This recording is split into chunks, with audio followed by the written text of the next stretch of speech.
Jai Hind everyone and welcome to my channel. Today I'll teach you accounts. We will learn about accounting concepts. This is the fifth video for grade 11th. Let's start today's video.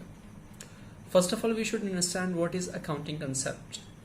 Accounting concept defines the assumptions on the basis of which financial statements of a business entities are prepared. Concepts are those basic assumptions and conditions which form the basis upon which the accountancy has been led. तो basically जो concepts होते हैं एक assumption होती है जिस पे पूरी accountancy जो है rely करती है. The first concept is business entity concept. This concept assumes that for the accounting purpose the business enterprise and its owner are two separate independent entities. Thus, business and personal transaction of its owner are separate. For example, when the owner invests money in the business, it is recorded as a liability of the business to the owner. Similarly, when the owners take away from the business cash or goods for his personal use, it is not treated as business expense. तो business entity concept यही कहता है कि जो honour है वो different है, वो अलग है, और जो बिजनेस है वो अलग है. दोनों अलग अलग एंटिटीज हैं. एक एंटिटी के एक्ट के लिए दूसरी जो एंटिटी है वो लाइबल नहीं है. बिजनेस खुद में ही एक पर्सन है, आर्टिफिशियल पर्सन है, ये खुद में ही पावर रखता है to sue and to be sued. और बिजनेस जो है वो अपने ऑनर से बिल्कुल डिफरेंट है, अलग है. इसलिए जब भी ऑनर बिजनेस में इन्वेस्ट करता है तो उसे बिजनेस पे लाइबिलिटी माना जाता है. And the next concept is money measurement concept. This concept assumes that all business transactions must be in the terms of money that is in the currency of a country. For example, in case of a country it will be in the term of rupees. As per the money measurement concept, transactions which can be expressed in terms of money are recorded in the books of accounts. तो means money measurement concept यही कहता है कि जिस चीज़ को आप money में major कर सकते हो सिर्फ उसी चीज़ को अकाउंट्स की बुक में जो है वो रिकॉर्ड किया जाएगा. For example, sale of goods worth 20 lakh, rent paid 10,000 etc. are expressed in the terms of money, and so they are recorded in the books of accounts. But transactions which cannot be expressed in monetary terms are not recorded in the books of account. For example, sincerity, loyalty, honesty are not recorded in the books of accounts because this can't be measured in the terms of money, although they do affect the profits and the losses of the business concern. And the next concept is going concern concept. This concept states that a business firm will continue to carry on its activities for an indefinite period of time. Simply stated, it means that every business entity has continuity of life. It will not be dissolved in near future. This is an important assumption of accounting as it provides a base for showing the value of assets in the balance sheet. तो going concern concept यही कहता है कि जो business है उसको जो है हमेशा चलेगा, वो नियर फ्यूचर में उसे बंद करने की हमारी कोई भी मंशा नहीं है. और यही हमें जो कंसेप्ट इसलिए सबसे ज़्यादा इम्पॉर्टेंट माना जाता है कि अगर हम इस कंसेप्ट को माने ही ना, अगर हम ये मान के ना चलें कि बिजनेस चलता रहेगा, लंबे समय तक चलेगा, तो हम बैलेंस शीट क्यों बनाएंगे, तो हम अकाउंट्स को क्यों मेंटेन करेंगे. क्योंकि हम अकाउंट्स को मेंटेन करते हैं वो इसीलिए करते हैं क्योंकि वो लॉन्ग पीरियड के लिए होते हैं. Next concept is accounting period concept. All the transactions are recorded in the books of accounts on the assumption that profit on these transactions are to be ascertained for a specified period. This is known as accounting period concept. In India, or normally the accounting period starts from 1st of April to the 31st of March. This concept requires that a balance sheet and profit and loss account should be prepared at regular intervals. This is necessary for the different purpose like calculation of profit, ascertaining financial position, tax composition, etc. Next concept is accounting cost concept. Before that, we should understand that concept in other language also.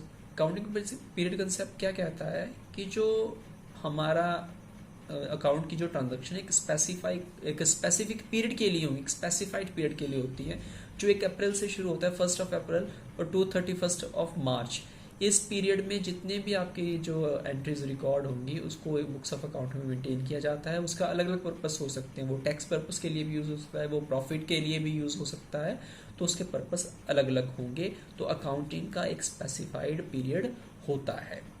So the next is accounting cost concept. It states that all assets are recorded in the books of accounts at their purchase price, which include cost of acquisition, transportation and installation and not at its market price. यानी business की जो भी assets हैं जो हम लेके आएंगे उनको रिकॉर्ड किया जाएगा उनके परचेज प्राइस पे। अब परचेज प्राइस में क्या क्या इंक्लूडेड होता है, एक तो एसेट के खुद का जो रेट है वो वाला, ट्रांसपोर्ट उससे लेके आने में जो खर्च हुआ है वो चीज़ भी उसमें रिकॉर्ड होगी, और उसे इंस्टॉल करने में जो खर्च हुआ है वो भी उसमें इंक्लूड होगा। और इन 3 चीज़ों को मिला के हम बोलते हैं कि वो उसका प्राइस है। हम इसे मार्केट प्राइस पे रिकॉर्ड नहीं करेंगे, इन तीनों चीज़ों को प्लस करके जो आएगा उस पर हम इसे रिकॉर्ड करते हैं। It means that the fixed assets like building, plant and machinery, furniture etcetera are recorded in the books of accounts at a price paid for them. यानी जो हमने उसके लिए जो पे किया हम उस पे ही इसे रिकॉर्ड करेंगे।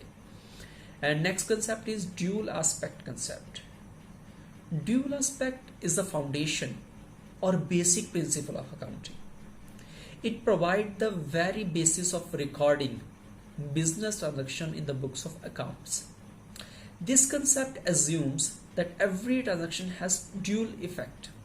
For example, it affects 2 accounts in the respective opposite sides. Therefore, the transaction should be recorded at 2 places. It means both aspects of the transaction must be recorded in the books of account. The duality concept is commonly expressed in the term of fundamental accounting equation, that is assets is equal to liability plus capital. तो dual aspect concept क्या कहता है कि हर एक transaction जो है उसके 2 aspect होते हैं, यानी एक चीज़ डेबिट होती है या एक चीज़ क्रेडिट होती है, दोनों के जो इक्वल इफेक्ट होगा और ऑपोजिट इफेक्ट होगा। एक अकाउंट मिनिमम डेबिट होगा और एक अकाउंट मिनिमम जो है क्रेडिट होता है, और ये बेस है अकाउंटिंग का। और ये इसको एक टर्म के रूप में भी दर्शाया जाता है, उसे हम एक्सप्रेस करते हैं एक टर्म के रूप में, जो बेसिक अकाउंटिंग इक्वेशन है जो हमारी, that asset is equal to liability plus capital. ये हमने पहले बेसिक टर्म्स में भी पढ़ा था। Next is matching concept. The matching concept states that the revenue and expenses incurred to earn the revenue must belong to the same accounting period. So once the revenue is released, the next step is to allocate it to the relevant accounting period.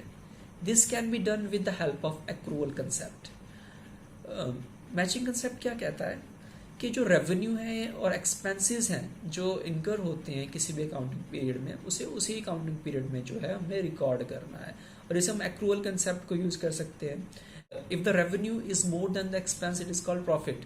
तो accrual concept में हम इसे record करेंगे। अगर revenue हमारी ज़्यादा है expense से तो हम इसे प्रॉफिट कहेंगे।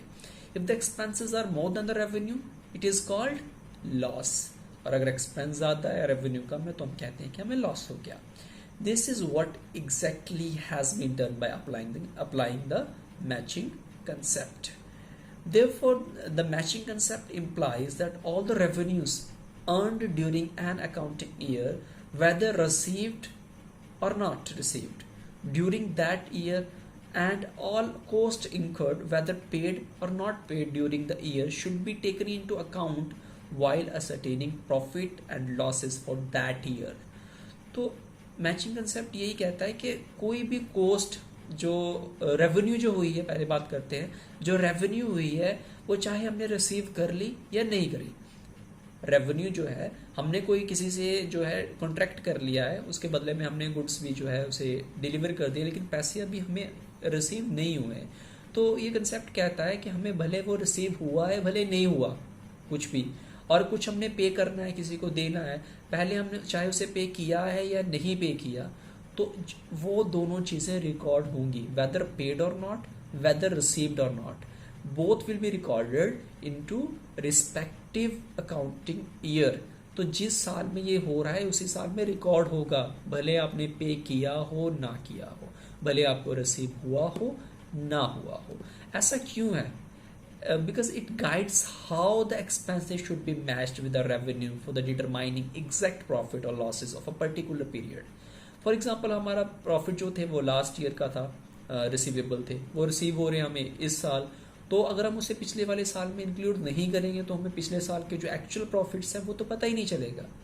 अगर हमने ये पता लगाना है कि 2019 था 2019 था उसमें एक्चुअल प्रॉफिट कितने हुए, तो हमें उस साल के जो रिसीवेबल थे, जो उस साल रिसीव नहीं हुए, रिसीव इस साल हुए हैं, रिसीवेबल क्या थे उस साल में थे, तो उसे उसी साल में रिकॉर्ड करना पड़ेगा ताकि हम उस साल के एक्चुअल प्रॉफिट को जो है पता लगा सकें। And next concept is realization concept. This concept states that revenue from any business transaction should be included in accounting records only when it is released. The term realization means creation of legal right to receive money. Selling goods is realization, receiving order is not.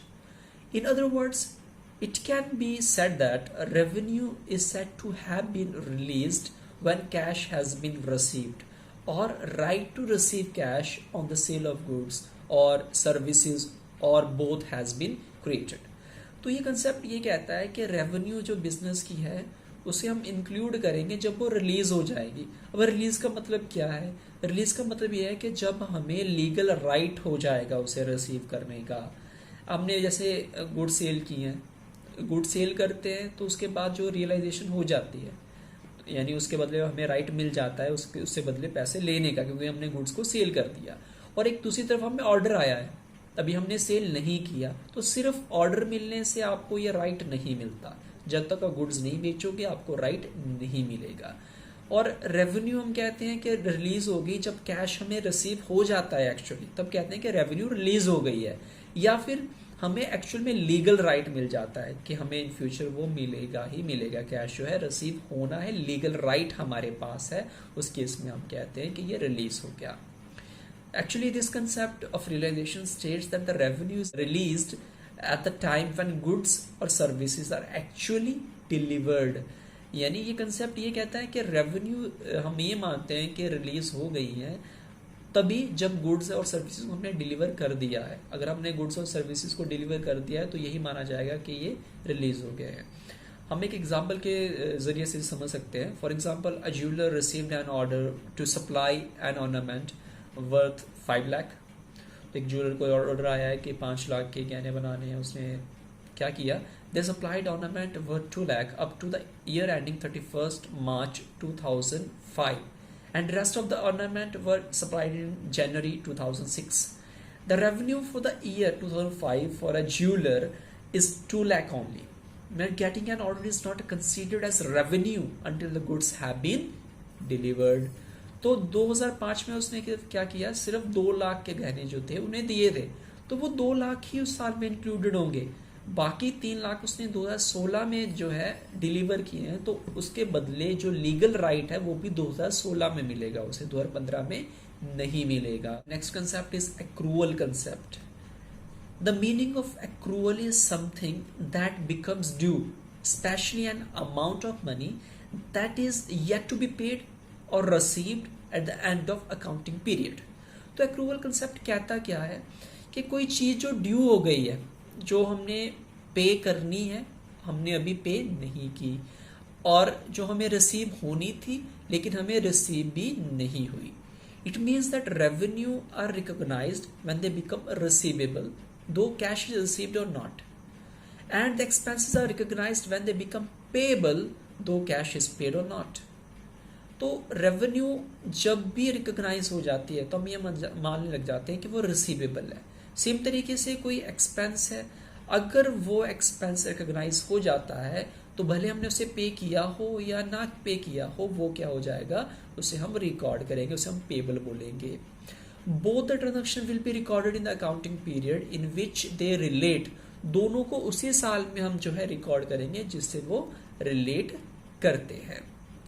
Therefore, the accrual concept makes a distinction between the accrual receipt of cash and the right to receive cash as regard revenue and actual payment of cash, and the obligation to pay cash as regard expenses.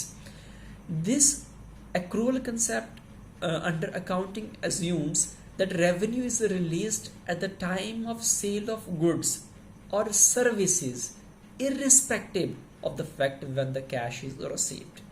तो simply ये concept यही कहता है कि cash कभी भी receive हो, cash हमने पे किया है, नहीं पे किया है, क्या पे किया है, अगर वो ड्यू हो गया है तो हम क्या करेंगे, उसे रिकॉर्ड करेंगे. यानी पेमेंट हुई है नहीं हुई है, that is nothing, that is means that will not be taken into consideration. हमने सिंपली क्या देखना है कि वहाँ पे ट्रांजैक्शन हो गई है, वहाँ पे ड्यू हो गया है, तो हम उसे क्या करेंगे, रिकॉर्ड कर लेंगे. So these are the accounting concepts. Stay at home, stay safe. जय हिंद.